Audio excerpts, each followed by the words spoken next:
Menudo fichaje he hecho con ese chaval. Ya sabéis, a ese chaval al que le había regalado un Pokémon para que se convirtiera en mi ayudante y fuera analizando los Pokémon que hay por el mundo. Bueno, pues se ha obsesionado con convertirse en el líder de la Liga Pokémon. ¿Eso de qué me sirve a mí? Bueno, afortunadamente ya hemos terminado de analizar todos los Pokémon pasados en el folclore y ahora podemos hablar de un tema nuevo. Los Pokémon inspirados en las películas de monstruos gigantes. Los orígenes de este género del cine se remontan a 1925, en una película muda llamada The Lost Worlds. Para llevar esta película a la pantalla fueron necesarios 7 años, ya que los efectos visuales fueron hechos fotograma a fotograma. Esta película ya contiene los elementos que normalmente asociamos a las películas de monstruos, es decir, monstruos luchando entre ellos y monstruos destrozando ciudades. La misma persona responsable de dar vida a los monstruos de The Lost Worlds fue la persona responsable de dar vida a King Kong, Willis O'Brien. King Kong es una de las películas más conocidas y más importantes de la historia del cine americano. Pero hoy no estamos aquí para hablar de la octava maravilla del mundo. Hoy estamos aquí para hablar de uno de los monstruos que surgió a partir de la inspiración que dio King Kong. Dejadme que os hable de una productora japonesa llamada Toho. Resulta que han bloqueado mi vídeo por contener segmentos de los trailers de sus películas. Solo de los trailers y solo trocitos, chicos. Pero no pasa nada. Yo ahora vuelvo a subir el vídeo utilizando solo fotogramas de los trailers de sus películas. Espero que eso no sea un problema. En fin, volvemos al guión original.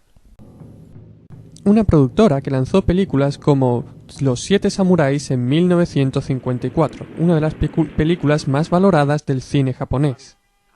Es gracioso pensar que la misma productora que trajo al cine una de las películas que es considerada una de las mejores películas de la historia, también fuera responsable de llevar el género de monstruos gigantes a Japón y convertirlo en lo que es hoy en día.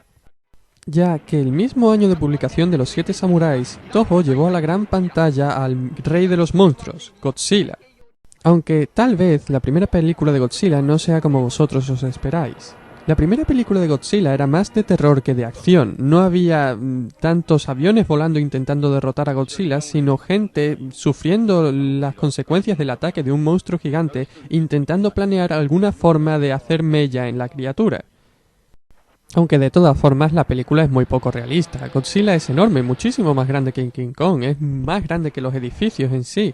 Esto es porque el efecto no está creado a partir de una figura que vamos moviendo fotograma a fotograma, sino con una persona vestida con un traje de goma andando por encima de una maqueta. Es precisamente el uso de estos efectos especiales más baratos lo que hace posible que existan tantas películas de Godzilla y tantos monstruos en la serie de películas de Godzilla. De hecho, hay tantas películas de Godzilla que los fans tienden a separarlas en 3 series dependiendo de en qué fecha salieron. La serie original o Showa de 1954 a 1975, la serie Heisei de 1984 a 1995 y, finalmente, la serie Millennium de 1999 al 2004. De entre estas 3 series, la única que nos interesa a la hora de analizar el posible origen de algunos Pokémon de primera generación es la serie Showa, ya que las demás series están demasiado cercanas en el tiempo al año de lanzamiento del primer Pokémon como para poder haber inspirado a ningún Pokémon. Bien, así que por fin podemos empezar a analizar los Pokémon que están inspirados en los monstruos de la primera serie de Godzilla. Y voy a analizarlos en el orden en el que aparecen en el índice de Pokémon. ¿Por qué? Porque la mayoría de los Pokémon que están inspirados en los monstruos de Godzilla aparecen en las primeras filas del índice de Pokémon. Empezando por el primer Pokémon diseñado, Rhydon. El monstruo gigante o Kaiju al que más se parecen Rhyhorn y Rhydon es Anguirus, un monstruo que aparece por primera vez en la película Godzilla Rides Again de 1955. Es posible que estéis pensando, pero si Rhydon y Rhyhorn se parecen más a los rinocerontes que a ninguna otra cosa. Y bueno, sí, es cierto. Pero durante las primeras fases del desarrollo, el aspecto de Rhydon se parecía mucho más al de Anguirus que a los rinocerontes reales. Además, hay elementos de Anguirus que han persistido en el diseño de Rhydon, por ejemplo, su cola y el hecho de que tenga púas en la espalda. Supuestamente, Anguirus es un anquilosaurio gigante devuelto a la vida por una explosión nuclear. Pero a diferencia de la mayoría de los Kaiju de la serie de Godzilla, no tiene ningún poder especial, no es capaz de respirar fuego ni nada. Eso lo convierte en uno de los monstruos más aburridos de la serie, pero tiene el honor de ser el primer rival al que se enfrentó Godzilla. Una vez visto esto, avancemos hasta encontrar el siguiente monstruo gigante. No hace falta ir muy lejos para encontrar a Nidoran y toda su familia. Sí, los voy a meter a todos en el mismo saco porque se parecen mucho los unos a los otros. Perdón, voy a hacer una corrección aquí. Resulta que tanto Nidoran macho como Nidoran hembra se parecen más que a nada a un conejo con un cuerno, y resulta que hay una criatura mitológica llamada Almiraj que es precisamente un conejo con un cuerno.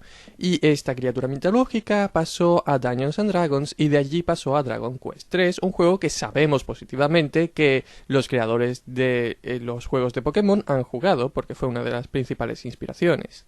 En fin, sobre la leyenda del Almiraj y de otros conejos con cuernos que aparecen en distintos folclores de distintos países, se cree que todas estas leyendas surgieron a partir de la papilomatosis de los conejos, que es un virus que hace que le crezcan tumores en forma de cuerno en todas las partes de su cuerpo, lo que les da un aspecto parecido a los Nidoran. Hablemos ahora de las evoluciones de los Nidoran.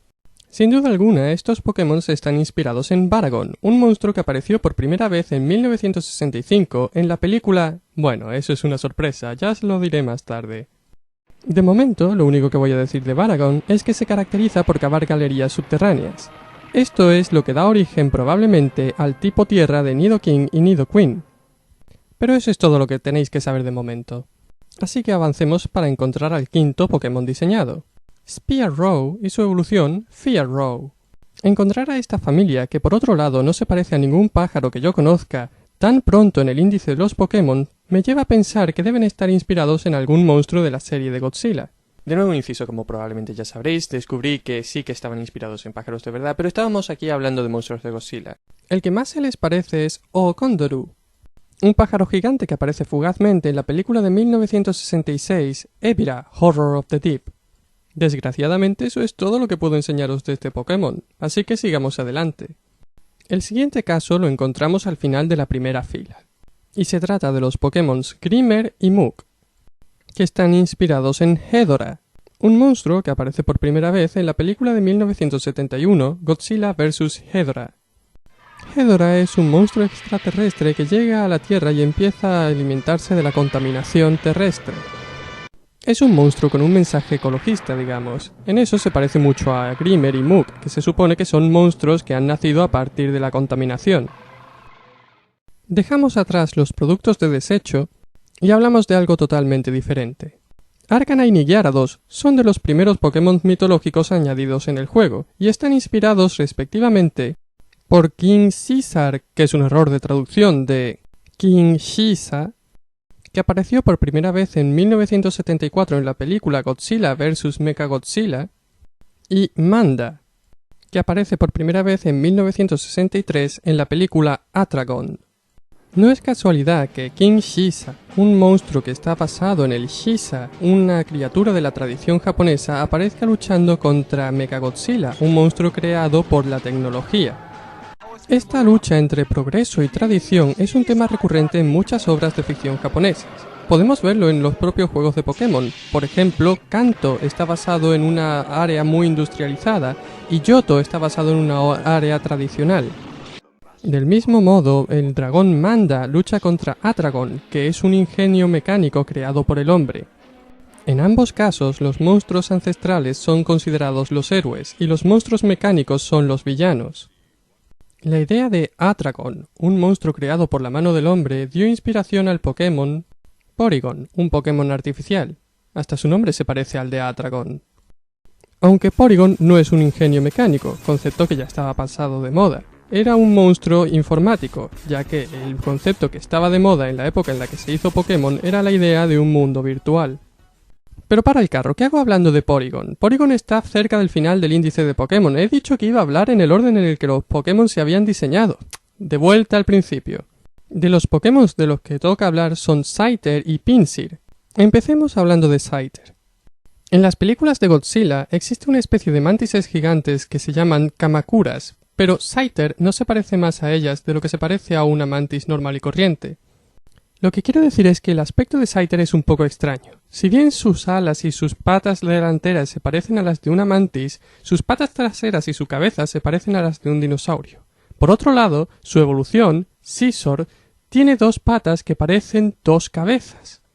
¿A dónde nos lleva todo esto? Es posible que Scyther sea el resultado de darle a una mantis características del propio Godzilla. Por su parte, Scissors bien podría estar inspirado en King Ghidorah, un dragón de 3 cabezas que es el principal antagonista de la serie de películas de Godzilla. Os hablaría más de él, pero estamos aquí para hablar solo de los 150 primeros Pokémon. Así que hablemos de Pinsir. Hay ciertos aspectos del diseño de Pinsir que recuerdan a Megalon, principalmente su boca. Megalon es un monstruo que apareció por primera vez en la película de 1973 Godzilla vs. Megalon. Es un monstruo controlado por intraterrestres, una raza de gente que vive en el centro de la Tierra. Esta gente está enfadada con los humanos porque los humanos están haciendo pruebas de armas nucleares y eso causa destrozos en su hábitat. Así que envían a Megalon para que ataque a los humanos. La principal diferencia entre Megalon y Pinsir es que mientras que Pinsir está inspirado en un ciervo volante, a la izquierda, Megalon está inspirado en un escarabajo rinoceronte, a la derecha. Aunque por otro lado el Pokémon Heracross es de segunda generación y no vamos a hablar de él. Así que seguimos adelante. Bien, ha llegado el momento de contaros el secreto de en quién está inspirado Machoke. Machoke es un Pokémon de una fuerza descomunal, pero tiene muy poca coordinación. De hecho, necesita llevar ese cinturón todo el tiempo porque si no, no es capaz de controlar su propia fuerza. Así que tenemos un monstruo de aspecto humano, con la piel morada o verde en su forma variocolor y una fuerza incontrolable. ¿En quién creéis que podría estar inspirado? Muy bien, entrenadores. Si vuestra respuesta es Frankenstein, habéis acertado. Sí, señor, esa es la sorpresa que os estaba guardando antes. Baragon y Frankenstein aparecieron los dos por primera vez en una película de Toho en 1965 en la película Frankenstein vs. Baragon. Veréis, en el universo de Toho, los restos mortales del monstruo de Frankenstein fueron llevados a Hiroshima, donde fueron expuestos a la radiación de la bomba atómica. Eso causó que los restos del monstruo de Frankenstein crecieran y se convirtieran de nuevo en un monstruo completo, pero esta vez su tamaño era mucho mayor que antes. Y por si un monstruo de Frankenstein gigante no fuera suficiente, añadimos a Baragon otro monstruo, de manera que ahora tenemos a dos monstruos luchando el uno contra el otro. Esto es increíblemente absurdo. Bueno, sé que todas las películas de monstruos gigantes son absurdas, pero es que esto ya es... En fin, aprovechemos para echarle un vistazo a Machop. A diferencia de los otros miembros de su familia, Machop tiene una cola. Es posible que esto sea una referencia a que está inspirado en el hijo de Godzilla, Minja, una criatura que apareció por primera vez en 1967 en la película The Son of Godzilla. Hola, Toho. Mi mujer y yo estábamos cuidando de Godzilla cuando de pronto, ¡qué sorpresa!, nos dimos cuenta de que tenía un huevo. No sabemos de dónde lo ha sacado, pero ¿quieres quedarte con él? Probablemente el Pokémon Machoke sea de tipo lucha y constantemente entrenando porque el personaje de Minja, sí, he dicho personaje, se pasa todas las películas entrenando. Es básicamente en lo que consiste su personaje. Y pensar que hubo un tiempo en el que las películas de Godzilla eran de terror. Quizás en este sentido el siguiente Pokémon sea un avance. Me refiero a Parasect. Paras es un pequeño insecto con un par de setas parásitas encima. Pero para cuando evoluciona a Parasect, la seta se ha vuelto mucho más grande y controla todos sus procesos mentales. De ahí que tenga unos ojos blancos como los de un zombie.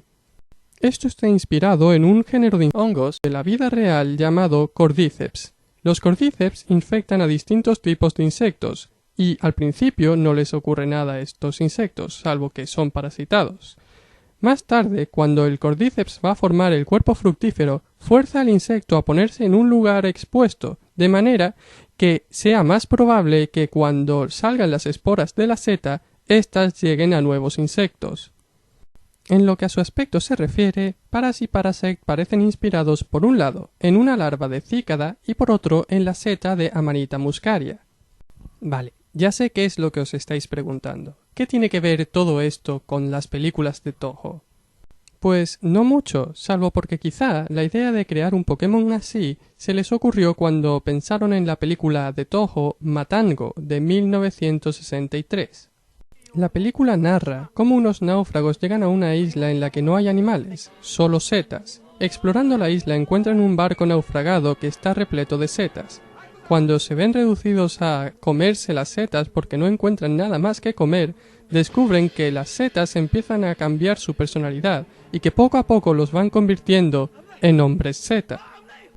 No puede decirse que esta sea una gran película, y tampoco es que esté relacionada con Godzilla. Si la menciono es porque creo que tal vez fue la que dio origen a la idea que después evolucionó y se convirtió en Paras y Parasect, cuando se relacionó esta película con algo del mundo real. Pero ya va siendo hora de pasar al siguiente Pokémon. Estrenamos la fila 3 con Golem. A pesar de su nombre, Golem se parece más a una tortuga de piedra que a la criatura del folclore judío. Y es posible que esté inspirado en Kamebas, uno de los 3 monstruos que aparece en la película de 1970 Space Ameba. La sonda espacial Helios 7 entra en contacto con una criatura extraterrestre. Después cae cerca de una isla del sur del Pacífico. Por la acción del alienígena aparecen 3 monstruos gigantes. Uno es un calamar gigante, otro es una langosta gigante, y el último, Kameba, es una tortuga gigante. La película básicamente trata de ver cómo los humanos son capaces de sobrevivir al ataque de estos monstruos haciendo que luchen entre sí. Y ahora que hablamos de alienígenas, las películas de Godzilla recurren una y otra vez a los extraterrestres como elementos de la trama. Por eso creo que es posible que Magnemite y Magneton estén inspirados en los ovnis. Desde luego, su evolución Magnezone no deja mucho lugar a la duda. Además, de estos Pokémon dice la Pokédex que aparecen como de ninguna parte y que están más activos cuando hay manchas solares. Existe una teoría que intenta relacionar las actividades de los ovnis con las manchas solares. Claro que en cuanto a ovnis se refiere, hay teorías para todos los gustos. Con esto dejamos atrás la fila 3 y llegamos a la fila 4, donde tenemos que pararnos para hablar de Dragonite o, como lo llaman en Japón, Kairyu. Ryu significa dragón y desde luego Dragonite parece un dragón occidental. Kai significa océano y la Pokédex nos dice que Dragonite vive en alta mar, pero cuando lo ponemos todo junto, Kairyu se parece mucho a la palabra que designa monstruo, Kaiju. Así que podría decirse que Dragonite es un monstruo dragón del mar, y resulta que en Godzilla hay un monstruo que cuadra con esta descripción. Hablo de Titanosaurus, un monstruo que apareció por primera vez en 1975 en la última película de la serie original de Godzilla, Terror of Mechagodzilla.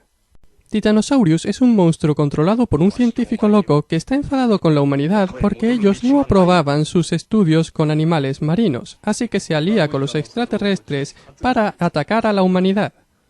Así que en esta película, Godzilla tiene que hacer frente tanto a Titanosaurus como a Mechagodzilla, 2 oponentes muy poderosos. Pero vamos a centrarnos en el aspecto de Titanosaurio. Este monstruo presenta 2 antenas encima de la cabeza, igual que Dragonite.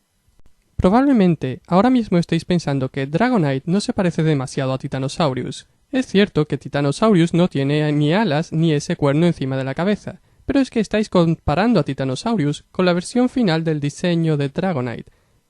El Dragonite original, el que veíamos en el sprite de Game Boy, no tenía ningún cuerno encima de la cabeza. En lugar de eso, tenía una aleta dorsal que recorría todo su cuerpo, igual que Titanosaurus. Es por esto y por su nombre japonés que yo considero que el diseño de Dragonite podría haber surgido de la mezcla entre Titanosaurus y un dragón occidental. Bueno, con esto por fin ha llegado la hora de pasar al gran final. La familia de Caterpie y Butterfree está inspirada en Mothra, uno de los monstruos más famosos de la serie de Godzilla. Mothra debutó en su propia película, Mothra, lanzada en 1961. A diferencia de la mayoría de los monstruos de la serie de Godzilla, Mothra no disfruta destruyendo ciudades. En lugar de eso, es una divinidad protectora de una isla del sur del Pacífico y solo ataca ciudades cuando alguien ataca esta isla. Pero prefiere solucionar los problemas por la vía del diálogo utilizando a sus portavoces 2 pequeñas hadas. Uno de los puntos interesantes de Mothra es que suele aparecer con distintas formas a lo largo de su película. Primero aparece como una larva que forma un capullo de seda, y pasado un tiempo aparece en su forma adulta, una mariposa gigante. El Pokémon Caterpie está inspirado en la forma larvaria de Mothra, esto es, la forma de una larva de la familia Papilionidae. Las larvas de esta familia se caracterizan porque cuando se asustan sacan un órgano llamado Osmeterium que huele mal. El Osmeterium siempre está visible encima de la cabeza de Caterpie y de hecho su entrada en la Pokédex dice que huele mal como mecanismo de defensa. Ciertas características muy concretas del diseño de Caterpie nos llevan a pensar que está inspirado probablemente en Papilo canadensis. Y aquí es donde surge el problema. El adulto de Papilo canadensis no se parece en nada a Butterfree. En cuanto a la forma de su cabeza y de su cuerpo, Butterfree se parece más a Mothra. Y en cuanto a su color y la forma de sus alas, se parece a Aporia crategi, una mariposa que ni siquiera pertenece a la familia Papilionidae. A todo esto tenemos a Venonat, un Pokémon que decididamente se parece a Butterfree, como si fuera a evolucionar a Butterfree. De hecho, yo desde niño ya pensaba que debían estar relacionados, pero dentro del juego no hay ninguna relación. Es cierto que como otras muchas larvas, la larva de Aporia crategi es peluda. Sin embargo, ni aun así se parece a Venonat. Venonat parece más bien una polilla sin alas. Veréis, existen algunas especies de polillas que tienen un dimorfismo sexual muy marcado. Las hembras, como no necesitan moverse, no tienen alas y atraen a los machos con feromonas, y los machos, que sí presentan alas, siguen el rastro de las feromonas y las encuentran. Es posible que a estas alturas estéis pensando que lo que quiero decir es que Venonat es la polilla hembra y Venomoth es la polilla macho, pero es que Venomoth ni siquiera es una polilla. A quien de verdad se parece Venomoth es a Batus pilenor, sobre todo en su forma variocolor. Batus pilenor es una mariposa de la familia Papilionidae. Esto lo podemos ver por la extensión que tiene en la parte trasera de las alas posteriores, que parece la cola de una golondrina. Muchas mariposas de la familia Papilionidae imitan el aspecto de Batus pilenor. Esto es porque así evitan ser depredadas. Batus pilenor es una especie de mariposa venenosa. Otra característica que tiene en común con Venomoth. Pero ahora llega el momento de rizar el rizo. Este es el aspecto de la larva de Batus pilenor, que, sorprendentemente, se parece al Pokémon Wurmple, un Pokémon de tercera generación que evoluciona primero a Silcoon y después a Beautifly. Esto cierra dos círculos. El primero, porque Silcoon estaría inspirado en el capullo de seda que forma Mothra. Y el segundo, y más difícil todavía, es que Beautifly se parece al adulto de Papilo canadensis. ¿No entendéis por dónde voy? A ver si así queda más claro. En el juego, Caterpie evoluciona hasta Butterfree, Venonat evoluciona hasta Venomoth y Wurmple evoluciona hasta Beautifly. Pero lo extraño es que Caterpie debería evolucionar hasta Beautifly en la vida real. Venonat se parece un montón a Butterfree y Wurmple debería evolucionar hasta Venomoth. A ver, sé que ya hablé de esto en mi vídeo del análisis del número de índice de los Pokémon y que llegué a la conclusión de que tal vez fuera un error, pero ahora creo que es imposible que esto fuera un error. Los errores no son tan complicados. Además, pensad que la persona que hizo este juego fue Satoshi Tajiri. Este hombre no es simplemente un aficionado a los insectos. De niño, era tan aficionado a los insectos que todos sus amigos lo conocían con el sobrenombre de Dr. Bug. Una persona tan aficionada a los insectos que sus amigos lo llaman Doctor Bicho no comete un error así. Pero es que hay más. En el libro Satoshi Tajiri Pokémon Creator, una biografía de Satoshi Tajiri, se nos dice que Satoshi Tajiri ha sido diagnosticado con el síndrome de Asperger. No quiero entrar en muchos detalles con esto, porque considero que esto es un tema personal. Pero uno de los síntomas característicos del síndrome de Asperger es que sus pacientes desarrollan unos intereses muy concretos. Para estas personas, las aficiones son muy importantes, no son un mero entretenimiento. Casi podría decirse que el mundo gira en torno a esas aficiones.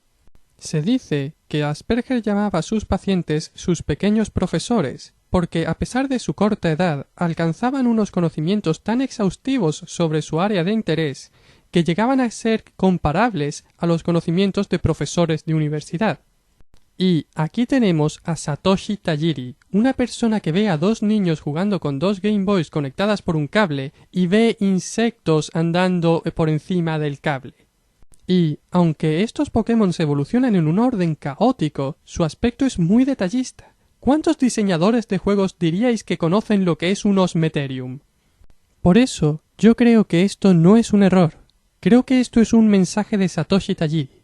Creo que estos Pokémon están diseñados de tal manera que cualquiera que juegue, dando igual su edad o su campo de conocimiento, sepa que esto no está bien, que Venonat se parece mucho a Butterfree. Es como si Satoshi Tajiri dijera: un dinosaurio de 50 metros de altura que pesa 20.000 toneladas y que es capaz de volar soplando aliento atómico agarrándose la cola. Vale, me lo creo. Pero esto no tiene sentido.